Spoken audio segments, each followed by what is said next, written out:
কার পরিবর্তন কখন হবে, কার কথাই বদলাবে, কখন বদলাবে কেউ জানে না। জানে কে?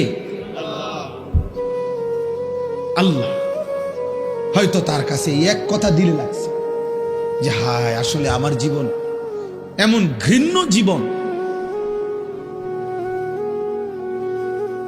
ফুজাইল ইবনে ইয়াজ রাহমাতুল্লাহ আলাই, রাত্রি গভীরে উনি বড় ডাকাত সর্দার ছিলেন।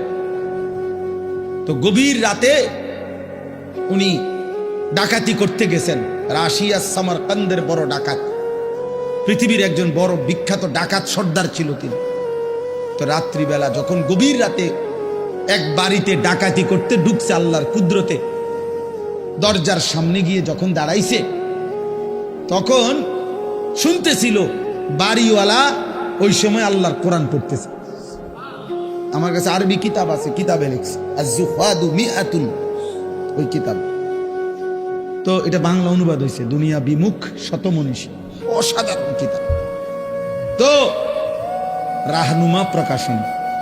তাই উনি দরজায় দাঁড়াইয়া শুনতেছে যে বাড়িওয়ালা ভিতর থেকে ওই ঘরের বুড়া মিয়া আল্লাহর কোরআন পড়তেছে। আলাম ইয়ানি লিল্লাযীনা আমানু আন তাখশা কুলুবুহুম লিযিকরিল্লাহ। আল্লাহ বলছেন আমার মুমিন বান্দা, আমি আল্লাহর শরণ, আমার বন্দিগি, আমার জিকির, আমার ইবাদতের জন্য তোমার মনটা নরম হওয়ার, অন্তরটা নরম হওয়ার সময় আজও কি হয়নি? আজও হয় নাই বান্দা? আর কোনদিন আমাকে সেজদা দিবা না? আর কোনদিন আমার নামাজ পড়বা না? তাহলে আর কোনদিন হালাল খাইবা না? আর কোনদিন নারী পর্দা করবা না তুমি? আল্লাহ যেন আমগরে বলে, দিনের পর দিন যে ফজরের নামাজ পড়ে না, আল্লাহ যেন তাকে ডাক দিয়ে বলে, বান্দা তাহলে কি আর কোনদিন ফজরের সেজদা দিবা না? প্রতিদিন যে গালিগালাজ করে, আল্লাহ যেন বলে, বান্দা তাহলে কি আর কোনদিন এই গুনাহ ছাড়বা না?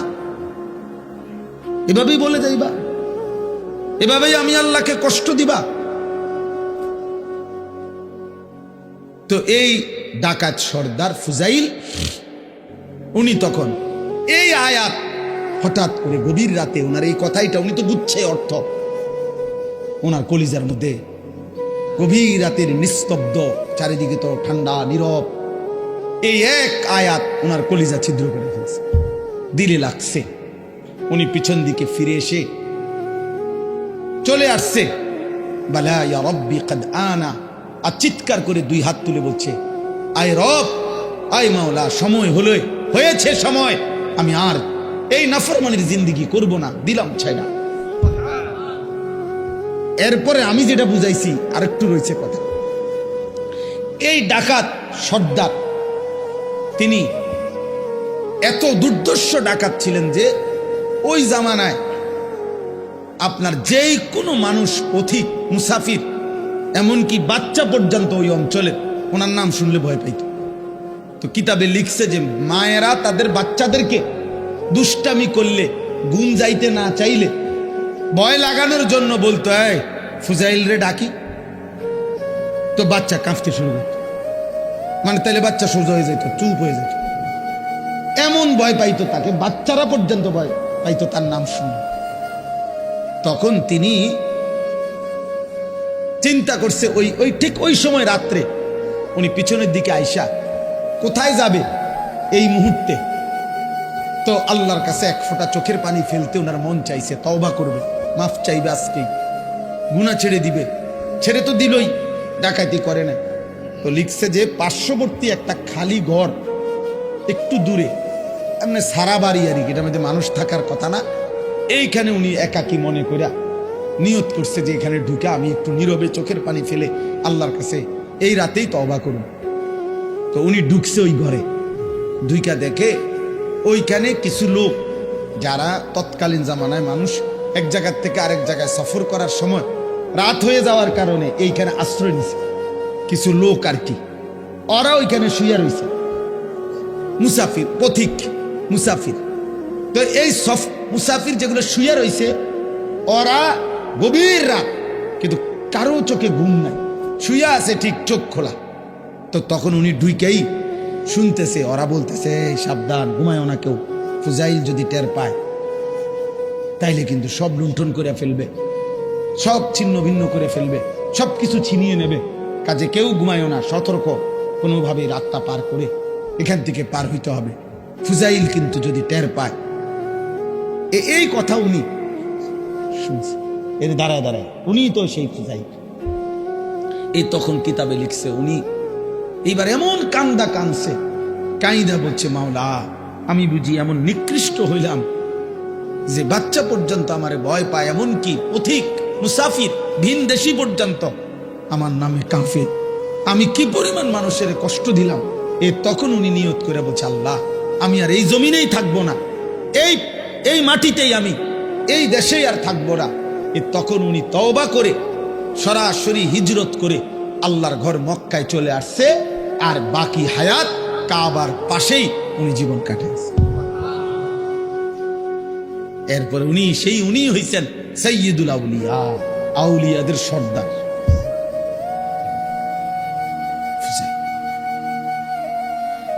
তাইলে বললাম আর কি, যে কোনো কথা, কোনো এক আচরণ, কোনো এক শব্দ অনেক সময় চেঞ্জ করে ফেলে, জীবন তোলপাড় করে ফেলে, জীবন পরিবর্তন করে ফেলে। আল্লাহ তোমাদেরকেও বদলে দিক। তোমরা যারা কিশোর ছিলে, নওজোয়ান ছিলে, দোস্ত তোমার জীবনের কদর করা উচিত। তোমার কথা কেউ মনে করবে না, তুমি নষ্ট হয়ে গেলে ধীরে ধীরে তোমার জীবন, তোমার চরিত্র, তোমার আখলাক, তোমার লজ্জাস্থান, তোমার শরীর, তোমার কোমর, তোমার যৌবন তুমি শেষ করে দিলে, খোদার কসম কেউ মনে করবে। এই যে মেয়েরা ঘুরছে তোমার সামনে সামনে, যে নর্তকীরা তোমারে দেখাইছে শরীর, যে অসভ্য মোবাইলের বেহায়া নারী তোমারে শরীর দেখাইছে, তোমার জীবন শেষ করে দিছে, ওই হাইওয়ান নারী জীবনেও কোনোদিন তোমার খবর নেবে। আল্লাহ তাআলা বলতেছেন যে আমি তোমরা যাদেরকে অর্থবিত্ত, সহায় সম্পদ, টাকা পয়সা, ধন দৌলত দুনিয়াতে দিয়ে যাচ্ছি, তোমরা এটা ভেবো না। আল্লাহ বলে নাফরমান মনে মনে ভাবতেছে আল্লাহ তাও আমার উপরে রাজি, বলে আমার এটি দেখা, আমার এদিকে কি সুন্দরে ভাত তরকারি খাওয়া, এত চুরি করি, আমার দিকে কোনো অসুবিধা হয় না, বুঝলেন না কথা? আমি এত সিটারি করি, আমার দিকে কোনো অসুবিধা, কত সর্দিও হয় না, কত ভালো মানুষ দিয়ে দেখি আজ 10 বছর বিস্তার করে রয়েছে, লড়েও লড়তেও পারে না, আমরা কি কারবারটা কি? আবু লাহাব মক্কার কাফের, নাম শুনছেন না আপনারা? নবীজি সাল্লাল্লাহু আলাইহি সাল্লামের বিরোধিতাকারীদের মধ্যে সবচেয়ে বেশি বিরোধিতাকারী যে কয়েকজন, এর মধ্যে একজন আবু লাহাব। সাহাবীরা ওরে বলতো, নবীর সাহাবীরা, এই আবু লাহাব। আবু লাহাবের একটা বদ অভ্যাস ছিল, নবীজি যেখানেই কাউকে কালেমার দাওয়াত দিতেন, মানে কাউরে ইসলাম বুঝাইতেছে মনে করেন, হে পিছন থেকে একটু দূরের থেকে ওর দিকে তাকাইয়া কইতো সাবধান, ধরা খাইও না, একবারে মারারিবা, আর বিড়ি খেতে না, ইতান হইলে সিটারি যে করতে এত সুন্দর, রিডিহার করতে না, রেডি সাউন্ড, নাটক সাউন্ড, সিনেমা সাউন্ড, এটি সব ছেড়ে দিতে হইব এই মৌলবীর কথা শুনলে। হ্যাঁ, মানে বলতো না না। এরপরে নবীজি সাল্লাল্লাহু আলাইহি সাল্লাম সরে গেলেই এই বেঈমান ওই লোকের কাছে গিয়ে বলতো, কি কইছে, এই কইছে তোরে না, সাবধান, এদিক কইয়া হে বিরাট বড় জাদুকর, নাউজুবিল্লাহ, ও অনেক বড় গণক, ও একটা ফেস্তা গায়ে দিছে সমাজটার মধ্যে, কয় যে আমাদের পুরাটা এলাকা নষ্ট করে লাইছে, মায়ের লগে এখন আর ফুতের মিল নাই, ফুতের লগে মার মিল নাই, স্বামীর লগে স্ত্রীর মিল নাই, বাপের লগে ফুতের মিল নাই, একটা বেড়াছাড়া লাগাই দিছে, নাউজুবিল্লাহ। এইভাবে সে বলতো। তো তাফসীরের মধ্যে আছে, নবীজির বিভিন্ন সাহাবীরা ওরে বলতো, আবু লাহাব তুমি যেই বাড়াবাড়ি করতেছো, আতলারো, তোমার তো আল্লাহ তাআলা এই হাত অচল করে দিতে পারে, আল্লাহ তো তোমারে ধ্বংস করে দিবে, হাত তো অচল করে দিবে, তুমি নবীর এভাবে বিরোধিতা করতেছো, সারাক্ষণ লাগে থাকো তুমি পিছে পিছে। এই তখন তাফসীরের মধ্যে আছে, প্রত্যেক দিন সকালবেলা আইসা ওই লোক পরিচিত, এরা সমবয়সী না, যারা ইমানদার হইছে সাহাবী, ওরাও তো অনেকেই কুরাইশ বংশীয়, তো সমবয়সী, এক লগে চলুন না মানুষ, তো আইয়েই কইতো, কিরে এই যে হাত কিচ্ছু হয়েছে না, এই যে কি সুন্দর কত কইলা তো এরুম হইব এরুম হইব কিচ্ছু তো হয়েছে না। এই এত বড় হারামি আছে, হারামি দা গ্রেট, হারামির এক শেষ, ওই অহংকার করত।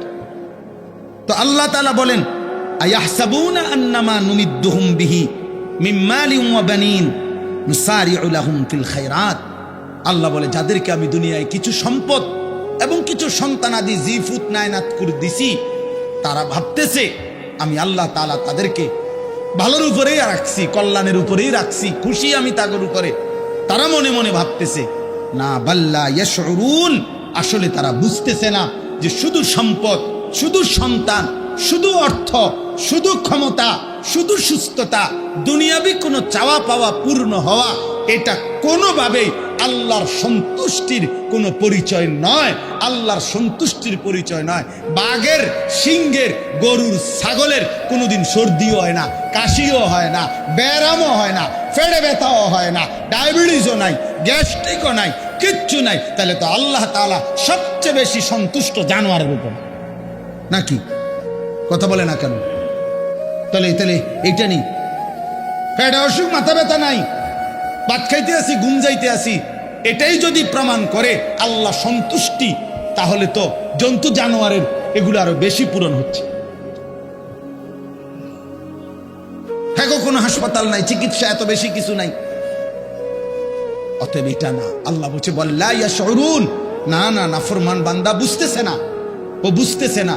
ভাত খাইতে দিচ্ছি বলে, ঘুম যাইতে দিচ্ছি বলে, আমি এটা প্রতিদিনের জন্য বলি যে আরে ভাই, কেউ কেউ আসো তোমরা ছেলেরা, হয়তো মনে করছো কোনো রোগ নাই, শোক নাই, কেউ বাধা দেয় না, সব মন মতো চলতেছে, মন মতো তুমি ভেবেছ এভাবেই চলবে।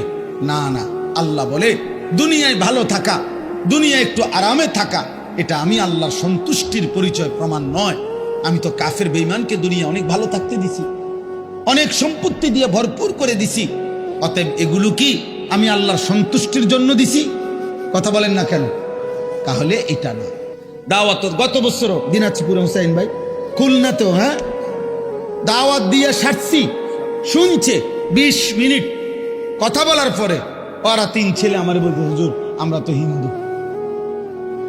কিন্তু আমার কথা পুরো শুনছে, হ্যাঁ, মনোযোগ দিয়ে শুনছে। আমি বলছি ঠিক আছে ভাই, কোনো অসুবিধা নাই, মালিকের কথাই বলছি, তোমার সৃষ্টিকর্তার কথাই তোমারে শুনাইছি।